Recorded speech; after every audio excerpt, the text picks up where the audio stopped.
What's up mga katambay? Good morning! Welcome sa Tambayan Cooking. So another week, another recipe ang atong i-share. But before na mag-start, papa mo na ka-support sa itong channel, please click the subscribe button and notification bell for updated new videos na ito. So pati rin sa ating Facebook page mga katambay. So this week, dahil umulan na, kaya alam natin kapag umulan, ang sarap talaga magsabaw. Kaya gagawa tayo ng napaka-simple na recipe. Ito ang chicken recipe natin na kinapatisang manok with pechay. So ito ang ating ingredients. Syempre gamit tayo ng manok. Meron tayong pechay, kamatis, siling haba, luya o ginger, onion, tsaka garlic.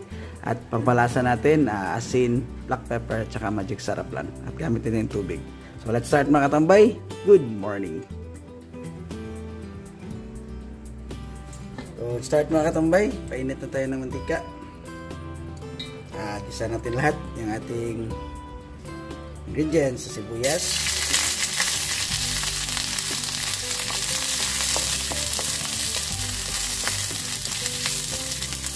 luya, at garlic.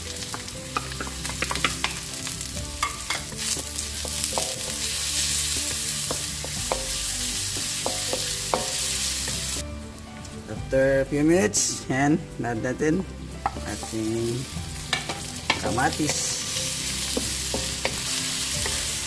So ito, kailangan natin itong lambutin yung ating kamatis or piga-pigain. Yan. Yan. After a few minutes, yan.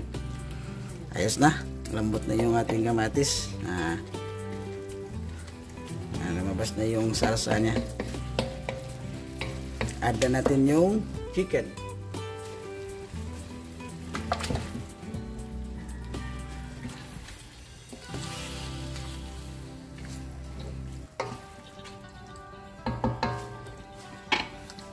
Add tayo ng asin.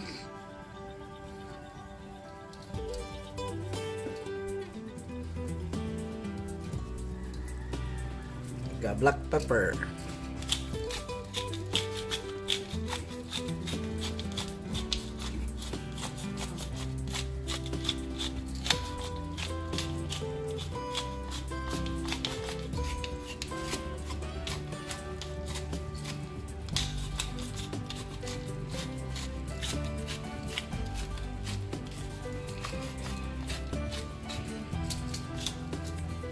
Ayos.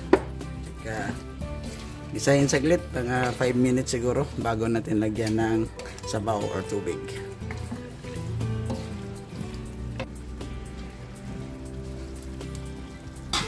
Then after 5 minutes, naamoy nyo ba? Bango. Add tayo ng magic para lalong lumasa yung ating manok.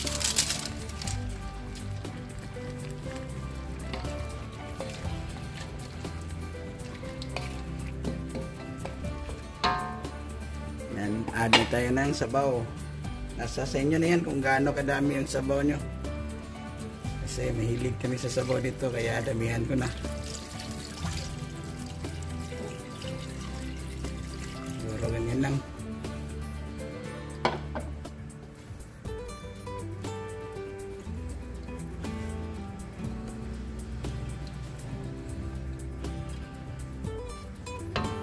So takpan, pakuluin hanggang lumambot yung ating chicken. Ayos, hanggang maluto. Yan. After 20 minutes, bango na. So tinikman ko ganina, kulang pa sa alat ng konti. So add tayo ng asin. Then add natin to yung siling haba. Pwede din yung mag-add tayo kasi separate na namin to mamaya. Alagay kami nito. Sarap kasi mga kaso may mga bata kaya kanya-kanyang pisa na lang. Yan.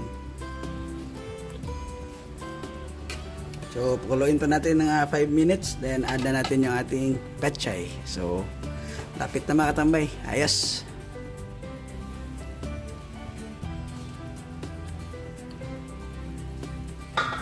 Yan, after 5 minutes. So, add na natin to. And, alam ng kasunod nito. Kainan na. Yung ating kinamatisang manok with pechay. Ayos. Saktong sakto to sa tag-ulan. Lagyan mo ng sili. Ayos.